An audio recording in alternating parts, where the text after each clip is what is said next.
Bienvenidos a este nuevo ciclo de seminarios internacionales con especialistas en materia tributaria. Entonces, antes de comenzar este seminario, es un seminario internacional de tributación post-COVID, vamos a agradecer como siempre al Centro de Administraciones Tributarias Subnacionales, a todos los integrantes de la comisión directiva, de las provincias y municipios que integran al CEAT, a la Universidad Nacional de 3 de Febrero, por dejarnos compartir estos lindos momentos con ustedes. Bueno, vamos a comenzar. Entonces dijimos que tenemos para hoy el Seminario Internacional Tributación Post-COVID. Va a hablar primero el doctor Darío González, va a hablar sobre política y administración tributaria ante el COVID-19. Darío González es asesor mayor de la Administración Federal de Ingresos Públicos de Argentina, profesor de Sistemas Tributarios de América Latina en el Máster Universitario en Hacienda Pública, Administración Financiera y Tributaria de la UNED, IEF y el CIAT. Realizó muchísimas consultorías para organismos internacionales como el PNUD, el Banco Mundial, el BID y el CIAT. Es autor de numerosas publicaciones en América y Europa. Darío, ¿cómo estás, Darío?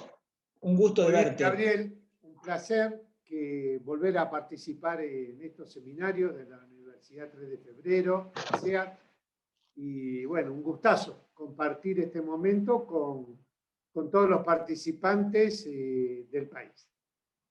Muy bien. Bueno, si te parece, damos comienzo entonces a la primera exposición, la tuya. Bueno, como no, empiezo. Saludo a Carlos, que lo tenemos ahí, el gran factotum de todo esto, y el honor de que esté Alberto Barreix. Por favor, aprovechenlo porque es una de las personas más relevantes en materia de tributación internacional, con una dilatada trayectoria. Por eso, un honor, Alberto, tenerte a vos en este seminario. Es un placer enorme. Bueno, el tema que tengo que disertar hoy es el tema actual, obviamente, ¿no? ¿Cuál es la política y la administración tributaria ante el COVID? Primero nos vamos a situar en marzo del 2020 para ver cronológicamente. Aparece la pandemia, que pensábamos todos que era un problema de China y que se iba a acabar ahí, como el SARS.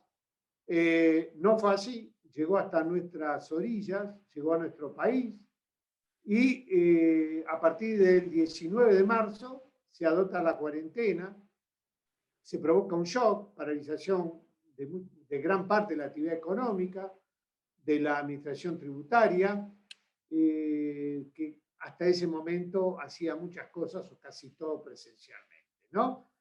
Era un desafío enorme. Yo me acuerdo en aquel momento, las reuniones que teníamos era como un tsunami. ¿Cómo podíamos hacer para transitarlo? Aunque todos creíamos que iba a ser 2 o 3 meses, por lo tanto la planificación que se estaba haciendo era a corto plazo.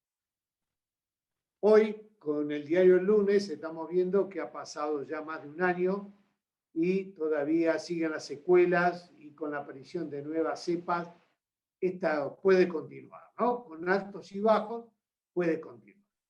Pero hoy nos agarra en forma diferente. Hoy nos agarra en forma diferente porque lo que yo voy a hacer en esta exposición o en esta ponencia es mirar para atrás y ya si esta conferencia fuera en marzo del año pasado, serían proyecciones potenciales, qué es lo que habría que hacer. Ya pasó, ¿no? Ya pasó un año y 4 meses y tenemos fortalezas y debilidades, pero ya tenemos resultados.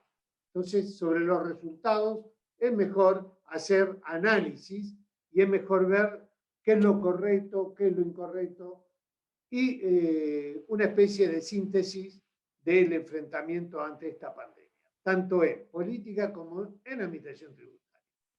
Pasamos a la primera slide y aquí tenemos a junio, le estoy marcando a junio, quiere decir que la última recaudación, estamos actualizados, ustedes están viendo el gráfico.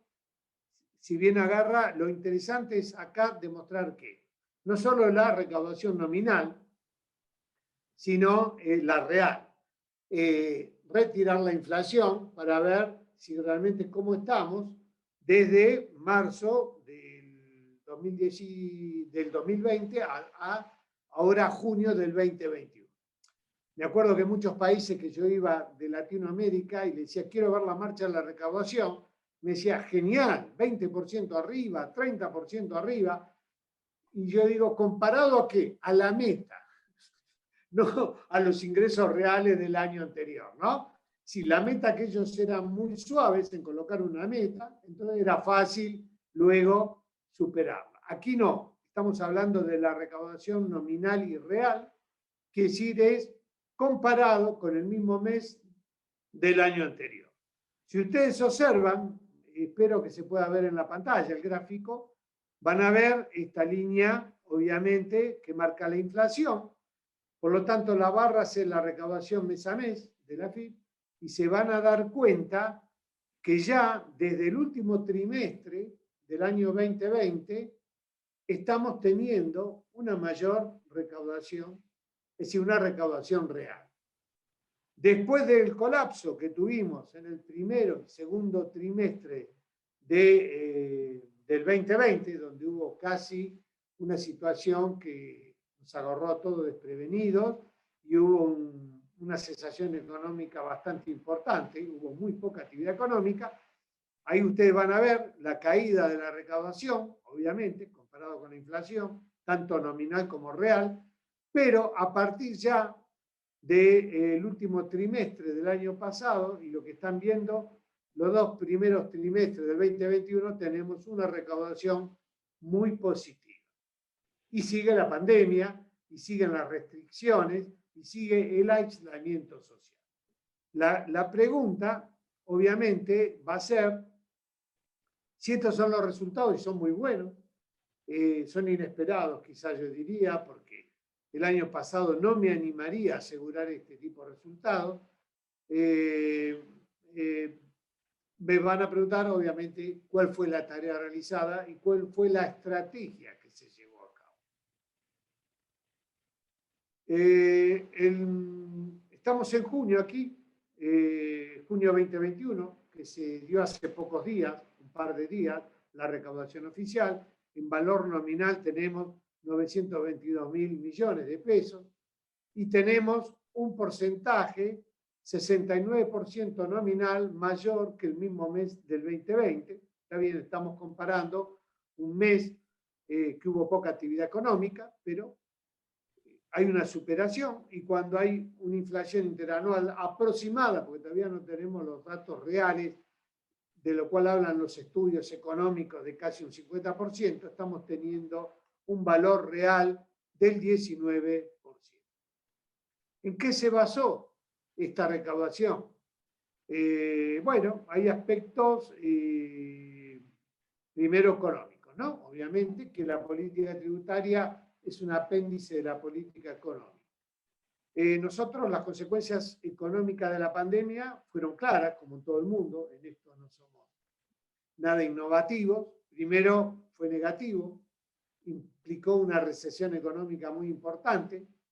De acuerdo a los estudios, la caída del PBI fue de un 12% aproximado, que hacen organismos internacionales de la economía de la Argentina del año pasado. Obviamente hubo una caída importantísima del consumo y obviamente de la rentabilidad, ¿no? Este fue el marco negativo que sabíamos que iba a venir y que pasó en todo el mundo, ¿no? Un impacto que fue muy, muy fuerte en el segundo trimestre y hasta casi el tercer trimestre del año anterior. Luego, al flexibilizarse las actividades económicas, se produjo una mayor reactivación. Positivo. ¿Tuvo algo positivo? Me pueden decir, puede ser que haya tenido algo positivo. Sí, tuvo cosas positivas que también hay que destacarlo desde el punto de vista de la recaudación tributaria. Aumentó la recaudación. ¿En qué sector? ¿En qué segmento? En el comercio exterior.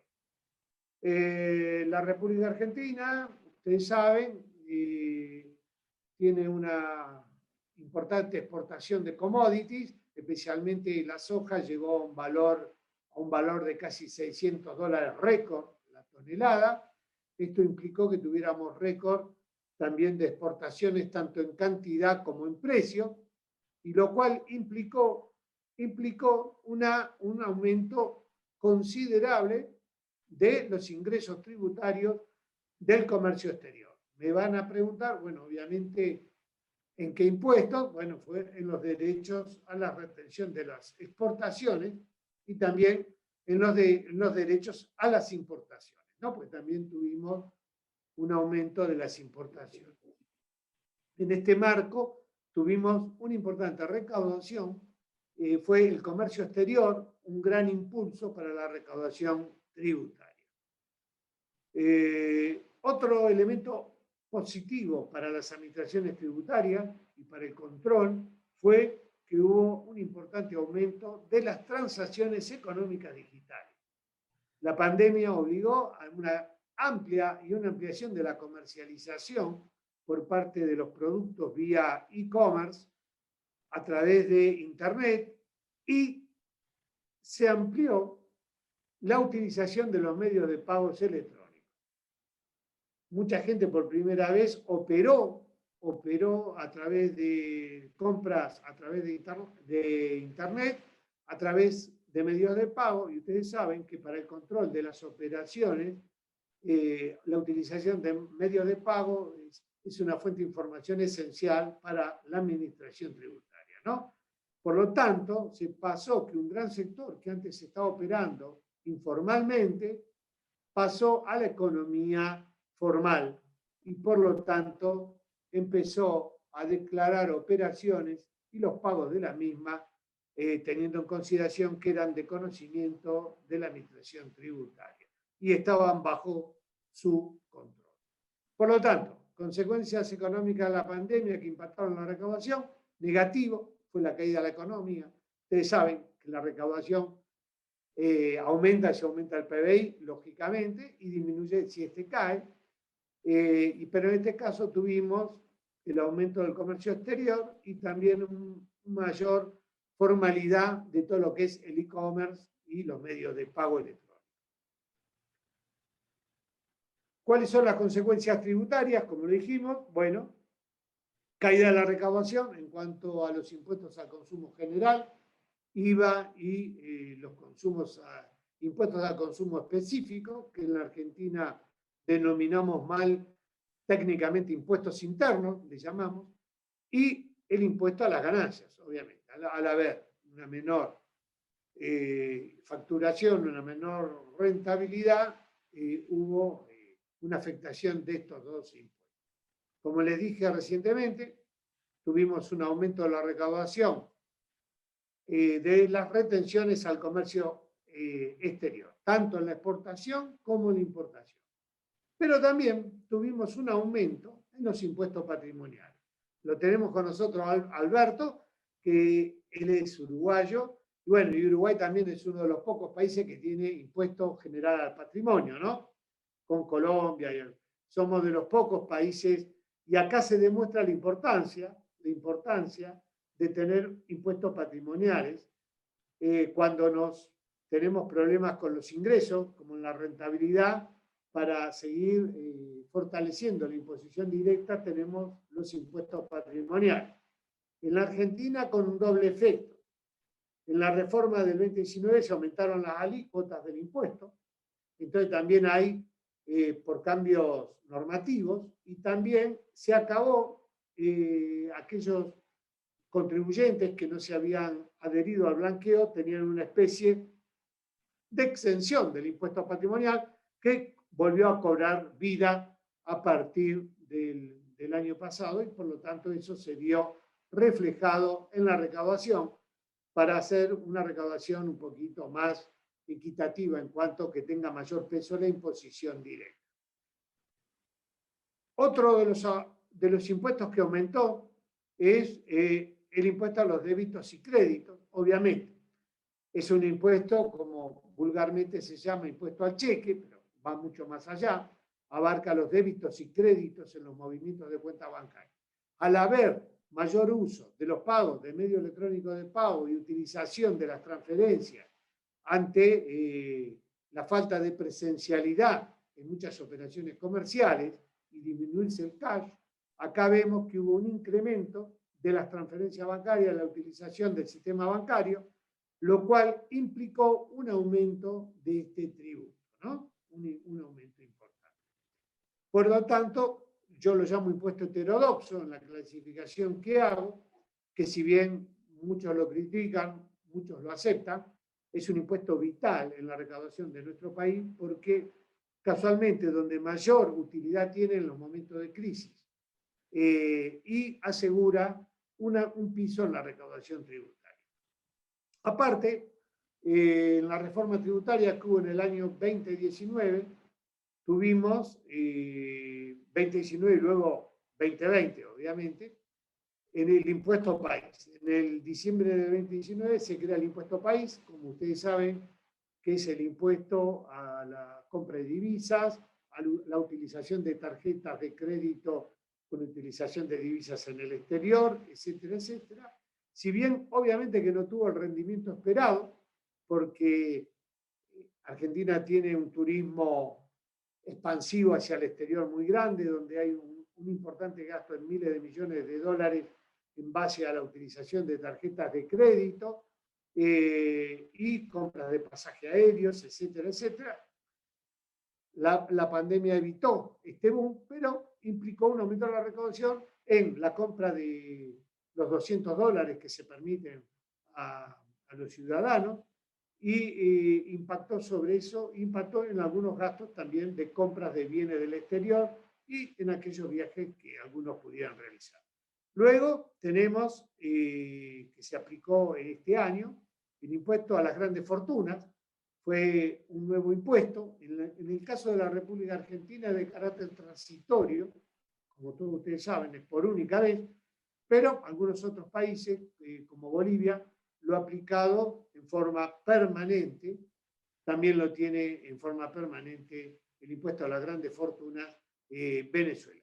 En este caso ya dio una importante recaudación e impactó en este año, ¿no? Impactó en abril, en el mes de abril de este año, el pago de este impuesto transitorio y de carácter excepcional que reforzó como impuesto patrimonial al impuesto a los bienes personales y a la tributación directa en base a los impuestos patrimoniales, ¿no? Es un refuerzo también para fortalecer la equidad del sistema tributario en un momento de crisis. ¿Qué pasó del lado de la administración tributaria? Bueno, la administración tributaria ya teníamos la oficina virtual, como la mayor parte de los países, pero estaba limitado a determinados trámites, a determinadas diligencias que podía hacer el contribuyente. La pandemia actuó que la administración tributaria abriera un montón de nuevos trámites que antes eran presenciales, pasaron a ser digitales y por lo tanto se incrementó un montón de trámites a distancia.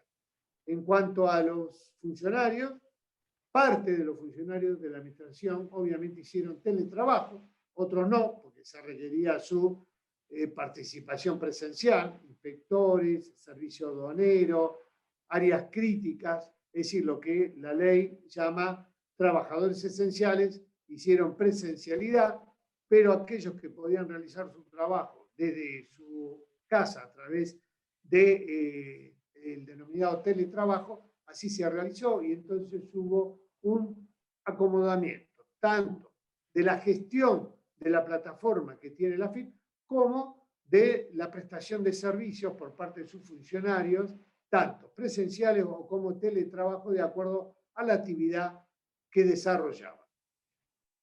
Se desarrolló la plataforma informática. Un trabajo enorme tuvieron tanto el área de sistemas de la AFIP como del área de recaudación, pero por varios motivos. No solo desde el punto de vista del ingreso. La plataforma de la AFIP también fue la plataforma encargada de canalizar todo lo que eran egresos a través de toda la ayuda social que se canalizó por el gobierno a los efectos de mitigar la crisis social que podía provocar los efectos económicos de la pandemia. A través del IFE, ATP, unas de préstamos, todo esto se canalizaron a través de la plataforma informática de la AFIP, por lo cual tuvo una enorme tarea también para canalizar todas las solicitudes de lo que era el apoyo del gasto social, no solo de los ingresos, lo cual también implica que hubo un desarrollo muy importante de su plataforma. La otra actitud que tuvo la Administración Tributaria fue adecuar la gestión a la situación. Por lo tanto, como muchas administraciones tributarias de muchos países del mundo, primero otorgó plazos más extensos a los efectos de preparar las declaraciones juradas, también para los ingresos, y entonces hubo una generalización de las prórrogas. Ante la crisis económica del año pasado, también hubo determinadas medidas de suspensión de los embargos para no trabar el giro de los negocios de aquellas actividades que se encontraban en crisis, como especialmente las pymes, que era el sector más vulnerable. Y con respecto a los pequeños contribuyentes, que están adheridos al monotributo, hubo dos medidas que se mantienen hasta la actualidad, es decir, que comenzaron el año pasado y se mantienen en la actualidad, que son evitar la exclusión de oficio. Es decir, ustedes saben que antes, en el año 2019, había un promedio de 5.000 exclusiones de oficio de contribuyentes del monotributo cuando se detectaba que habían excedido algún parámetro de inscripción sistémicamente, había un promedio de 5.000. Está suspendido la exclusión del monotributo y además también aquellos contribuyentes que no pagaban 10 cuotas también se los excluía. Estas dos medidas de exclusión están suspendidas y ustedes saben que este año hubo una ley y ahora hay otra ley en el monotributo a los efectos de mejorar, de actualizar las escalas, de mejorar la situación, de poder darle una posibilidad de reinsertarse en el monotributo a aquellos contribuyentes que hasta el año 2019 o hasta el año 2020 se pudieron exceder. Hay un programa también de alivio para estos contribuyentes que en estos momentos se está votando en el Senado, y todo eso hace que estas mejoras, mientras no se concrete el último proyecto de ley, está suspendido para, una vez que se formalice toda la legislación, volver a normalizarse los mecanismos de la Administración Tributaria de control.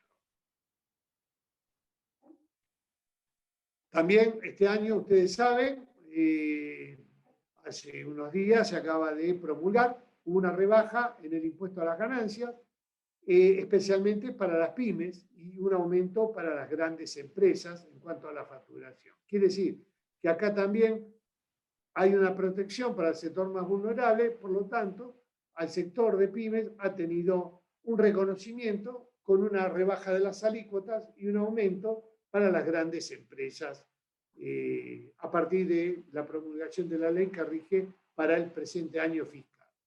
Con respecto al impuesto a los cheques o a los débitos y créditos fiscales, ustedes saben que hay también una exención para las pymes y hay una compensación con el impuesto a las ganancias del 100% para las pymes.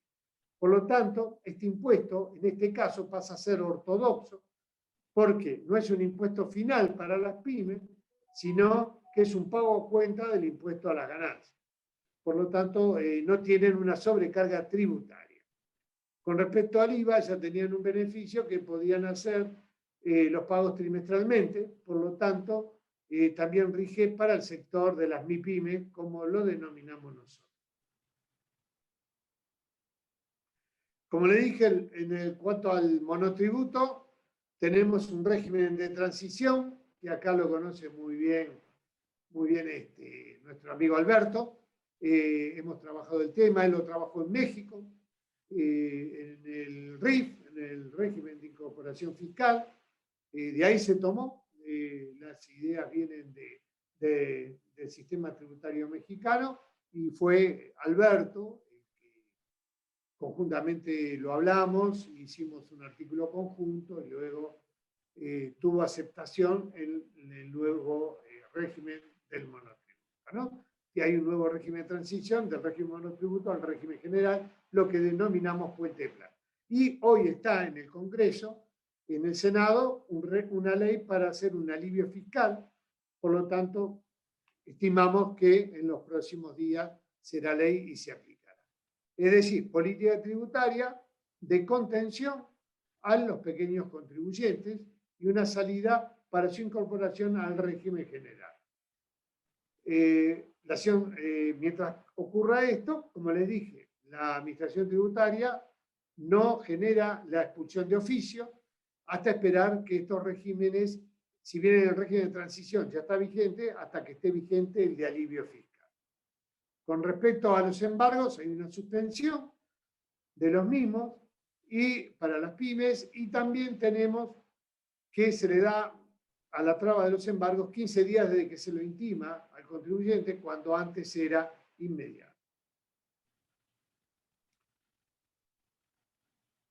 La tributación de los asalariados, como ustedes saben también, es un tema que ya se votó la ley, es otra política tributaria en la cual incidió, impactó las medidas del coronavirus y la pandemia, y se aumentó el mínimo no imponible. También hubo un aumento de las deducciones, y esto implicó que aquellos asalariados que se les retuvo el impuesto de acuerdo a la vieja escala desde enero hasta el presente van a tener un reintegro al 1 de enero del corriente año, lo cual también va a posibilitar un efecto económico. ¿Cuál es? No solo que tiene una menor carga tributaria, que sino al tener una devolución, obviamente esto se va a volcar al consumo, y al volcarse al consumo también va a ser un factor de reactivar la economía que recibió el golpe de la pandemia. La pregunta que nos queda ahora, primero, es hacer una síntesis de lo que pasó. Ya les comenté que ya empezamos a tener una recaudación positiva con respecto al año pasado. Según algunos estudios y proyecciones privadas, establecen que la economía hoy está un 2% abajo de la economía en la prepandemia, 2% nada más. Quiere decir que hay una reactivación económica, lo cual va a impactar en la recaudación. Con la serie de políticas tributarias también va a mejorar los recursos, y eso ya se ha observado. La administración tributaria ya tiene aceitados los mecanismos digitales, tanto en su plataforma como en los trámites de los contribuyentes, lo cual implica que este año lo estamos afrontando con unas importantes mejoras. El tema ahora quedará qué pasa para el futuro, y acá ya siempre futurología, pero también lo que tenemos que hacer. Hoy tenemos experiencia, la administración tributaria y la política tributaria actuó con rapidez y se hicieron todas las reformas necesarias que la coyuntura obligó al Poder Ejecutivo y al Poder Legislativo, que lo votó, obviamente, muchas a propuesta del Poder Ejecutivo y otras del mismo Poder Legislativo. Hubo la sensibilidad para adecuar la política tributaria a la nueva realidad económica y por lo que se ha visto con éxito. Y en segundo lugar, bueno, obviamente esto que todos creíamos que ya podía haber pasado la pandemia y volver a la normalidad, o a la nueva normalidad, como se definió desde España, estamos atentos, como todos están atentos, analizando la posible continuidad, de acuerdo a cómo impacten las cepas en la epidemia y en la población. Pero por lo tanto podemos decir que la gran prueba que tuvo la Administración Tributaria Nacional fue muy buena, estuvo a prueba, y los resultados fueron mejor quizás de lo que uno podía esperar ante las proyecciones de los primeros meses o el segundo trimestre, especialmente, que eran bastante negativas. Por lo tanto, tenemos un optimismo de que estamos preparados para este desafío, ya tenemos experiencia, y que se podrán tomar todas las medidas, sea de política o de administración tributaria, necesarias, de acuerdo a la evolución que vaya teniendo la pandemia e impactando en nuestro país. Obviamente que serán diferentes las medidas a cómo vaya impactando. Ya lo han visto en las medidas sanitarias, que hubo una limitación de las restricciones, luego una ampliación, y todo fue variando de acuerdo al contexto. Lo mismo va a ser la política tributaria y la administración tributaria, pero eso es bueno porque quiere decir que no tenemos ni una política tributaria ni una administración tributaria con corsé. Se adecúan a los cambios y están actuando con causa-consecuencia, causa-efecto, de acuerdo a la realidad tributaria y de administración tributaria que tenemos. Bueno, esta fue, Gabriel, la pequeña síntesis de cómo actúa la administración tributaria y la política tributaria a nivel nacional y los resultados que ha obtenido. Creo que era hasta el día, hasta junio, hasta la recaudación de junio del 2021. Quiere decir que están actualizados y bueno, las noticias son positivas, a diferencia del primero o el segundo trimestre del año anterior, que la recesión económica había golpeado muy fuerte, tanto en los ingresos de recaudación como también en la actividad económica.